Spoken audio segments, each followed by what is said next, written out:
स्वागत है दोस्तों आप सभी का फिर से एक नए वीडियो में। दोस्तों आज का ये वीडियो दोस्तों जेक बोर्ड के दोस्तों क्लास 10th और 12 के सभी विद्यार्थी के लिए बहुत मोस्ट इंपॉर्टेंट वीडियो रहने वाला। ठीक है, सबसे पहले मैं दोस्तों ये क्लियर कर देना चाहता हूँ कि मैं कौन से क्लास 10th और 12 के विद्यार्थियों के लिए वीडियो बना रहा हूँ। ठीक है, तो जिनका एग्ज़ाम 2024 में हुआ था, ठीक है, और रिजल्ट 2024 का आ चुका है। जैसे कि क्लास 10 का जो रिजल्ट है 19 अप्रैल को प्रकाशित किया गया था और 12 को 30 अप्रैल को। ठीक है, तो जो भी क्लास 10 के विद्यार्थी का रिजल्ट आया है, अगर आप अपने रिजल्ट से संतुष्ट नहीं है, यानी कि साफ साफ कहना चाहता हूँ कि अगर आप क्लास 10th में किसी भी सब्जेक्ट में आपका कम नंबर आया है, ठीक है, कम नंबर आया है तो आप उसको बढ़ा सकते हैं। जी हाँ दोस्तों, आप उसको बढ़ा सकते हैं। अगर मान के चलिए किसी भी सब्जेक्ट में आपका कम नंबर आया है और आपको लगता है कि मुझे इस सब्जेक्ट में ज़्यादा नंबर मिलना चाहिए, तो आप उस सब्जेक्ट का रीचेकिंग करवा सकते हैं, यानी कि फिर से जांच करवा सकते हैं। ठीक है, और अगर क्लास 10th में कोई विद्यार्थी फेल हो चुका, मान के चलिए किसी भी सब्जेक्ट में आप फेल हो चुके हैं तो रिजल्ट आपका फेल है। ठीक है, तो अगर आपको लगता है कि मैं उस सब्जेक्ट में पास हो जाऊंगा अगर कॉपी को रीचेकिंग किया जाए, अगर आपको ये लगता है ताकि आपका एक साल बर्बाद ना हो, तो उस सब्जेक्ट में भी आप जो कॉपी को रीचेकिंग करवा सकते हैं।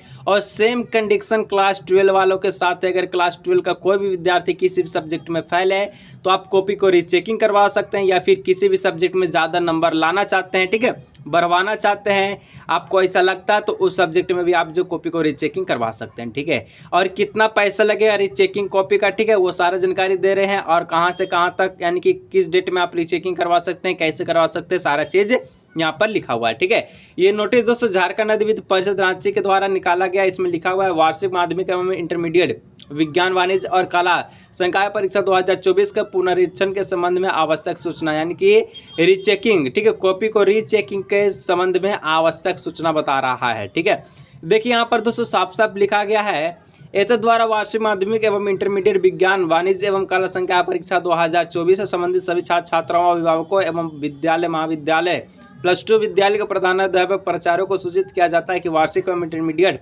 विज्ञान वाणिज्य एवं कला संकाय परीक्षा 2024 के जो छात्र छात्र अपने विषय के प्राप्त अंकों से संतुष्ट नहीं है, वो स्क्रूटनी के लिए अपना आवेदन दिनांक 2/5/2024 से 17/5/2024 तक झारखंड परिषद के वेबसाइट www.jharkhand.gov.in पर के माध्यम से ऑनलाइन जमा करके स्क्रूटनी के लिए आवेदन जमा करने की विधि निम्नवत होगी। ठीक है, देखिए इसमें कहा जा रहा है कि अगर आप किसी भी सब्जेक्ट में अपना नंबर से संतुष्ट नहीं हैं, ठीक है, तो आप उसको बढ़वा सकते हैं, या फिर कोई फेल हो चुका है, अगर आपको लगता है कि मैं फेल नहीं हूँ, उस संबंध में भी आप जो है बढ़वा सकते हैं, नंबर को पास हो सकते हैं।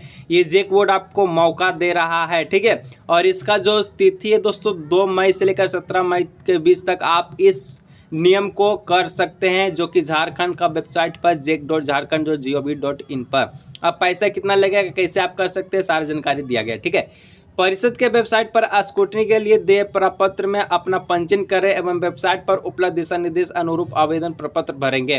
ठीक है, अगर आप स्क्रूटनी यानी कि रीचेकिंग करवाना चाहते हैं तो आपको एक फॉर्म भरना होगा, ठीक है, जो कि ऑनलाइन भरना होगा। प्रत्येक सैद्धांतिक विषय का पुनरीक्षण शुल्क माध्यमिक परीक्षा के लिए 450 रुपये तथा इंटरमीडिएट परीक्षा के लिए 750 रुपये, ठीक है, सिर्फ ऑनलाइन माध्यम से दिए होंगे।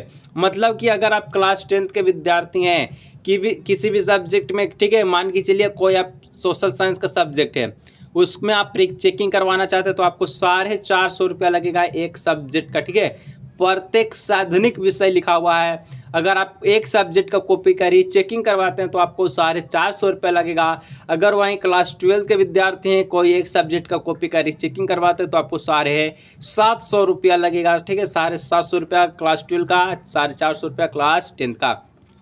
ठीक है, यहाँ देखिए लिखा है स्क्रूटनी मात्र सैद्धांतिक परीक्षा अर्थात उत्तर पुस्तिका के माध्यम से आयोजित परीक्षा के लिए ही मान्य होगा। प्रैक्टिकल एवं इंटरेस्टेड में प्राप्त अंक स्क्रूटनी पर विचार नहीं किया जाएगा। और ध्यान से सुन लीजिए, ये प्रैक्टिकल या इंटरनल असेसमेंट के लिए नहीं है, ये सिर्फ और सिर्फ आपका थ्योरी पेपर के लिए है जो आप एग्जाम दिए थे। ठीक है, जो आपका स्कूल से प्रैक्टिकल इंटर असेसमेंट होता है उसके लिए रीचेकिंग नहीं होगा। ठीक है, ये सिर्फ उत्तर पुस्तिका के लिए जो आपका 80 नंबर का और 70 नंबर का क्लास 12 का होता है। ठीक है, स्क्रूटनी में मात्र निम्न बिंदुओं पर ही विचार किए जाएंगे। अंदर के पृष्ठों में नियोजित अंक अगर मुख्य पृष्ठ पर अंकित नहीं है तो उससे मुख्य पृष्ठ पर अंकित करते हुए योग में सुधार किया जाएगा। अगर कोई प्रश्न उत्तर बिना मूल्यांकन के रह गया है तो उसका मूल्यांकन किया जाएगा। यानी अगर इसमें कहा जा रहा है, ठीक है, कॉपी रीचेकिंग करते समय मान कीजिए कोई 5 नंबर का प्रश्न है, उसको आपको चेक कर दे, उसको 5 नंबर आपको दे दिया, लेकिन आगे जो पेज होता है जिसपे नंबरिंग होता है उस पर इस नंबर को जोड़ा नहीं गया तो उसमें सुधार होगा। साथ में दोस्तों बताया जा रहा है कि अगर आप किसी भी प्रश्न का जवाब दिए थे, ठीक है, किसी भी क्वेश्चंस का आप जवाब दिए थे, अगर उसको मान के चलिए कोई टीचर चेक नहीं किया है जो कि 5 नंबर का होगा तो उसको चेक करके 5 नंबर फिर आपको दिया जाएगा, ठीक है, इस प्रकार से बोला गया है। और नेक्स्ट में आपका पॉइंट है कि अंकों का योग अगर सही नहीं है तब उसमें सुधार किया जाएगा। मान के चलिए आपका नंबरिंग हुआ होगा, ठीक है, इस प्रकार से सारा नंबर जोड़ के मान के चलिए किसी भी सब्जेक्ट में 85 आना चाहिए, ठीक है, योग इसका जोड़ इसका 85 है और कोई टीचर उसको 75 ही किया है या फिर गलती से 65 जोड़ दिया तो उस आधार पर आपका 85 नंबर हो जाएगा, ठीक है। यहाँ पर इस प्रकार से दोस्तों कहा गया स्क्रूटनी के लिए आवेदन देने वाले छात्रों को स्पष्ट किया जाता है कि स्क्रूटनी के तहत मूल्यांकित प्रश्नों का मूल्यांकन नहीं किया जा सकता है जिसके अंक वृद्धि के ठीक है संभावना कम रहती है। अर्थात वार्षिक परीक्षा 2024 के अनुत्तीर्ण छात्रों को सलाह दी जाती है कि स्क्रूटनी के फलाफल की प्रतीक्षा किए बिना संपूर्ण, ठीक है, कंपार्टमेंटल परीक्षा 2024 अथवा वार्षिक परीक्षा 2025 के लिए परीक्षा आवेदन प्रपत्र भर सकते हैं। अगर आपको लगता है कि ये सब चीज़ नहीं हो सकता तो आप कंपार्टमेंटल के लिए एग्ज़ाम के लिए, ठीक है, फॉर्म को भर सकते हैं। निर्धारित तिथि के बाद आवेदन स्वीकार नहीं किया जाएगा। निर्धारित तिथि के बाद अथवा डाक, कुरियर, ईमेल या अन्य किसी माध्यम से भेजा गया स्क्रूटनी हेतु आवेदन प्रपत्र स्वीकार नहीं किया जाएगा। यह अध्यक्ष के द्वारा निकाला गया, ठीक है। तो यहाँ पर दोस्तों सारा चीज़ मैं आपको बता चुका हूँ। अगर कोई भी इस फॉर्म को भरना चाहता तो नीचे कमेंट कर दीजिए, ठीक है। मैं एक प्रॉपरली फॉर्म जो फिलअप करके मैं आपको दिखा दूंगा कि किस प्रकार से आप रोज रिचेकिंग कॉपी का फॉर्म को फिलअप कर सकते हैं, ठीक है। अगर कोई ऐसा है तो नीचे कमेंट कीजिएगा और ये उन विद्यार्थियों को साथ शेयर कीजिए जो एक सब्जेक्ट में फेल हुए हैं और उनका सालों का मेहनत बर्बाद है। अगर वो चाहता है कि वो सब्जेक्ट में वो पास हो सकता है, उसको इस वीडियो को जरूर शेयर कीजिएगा। चलिए मिलते हैं नेक्स्ट वीडियो में।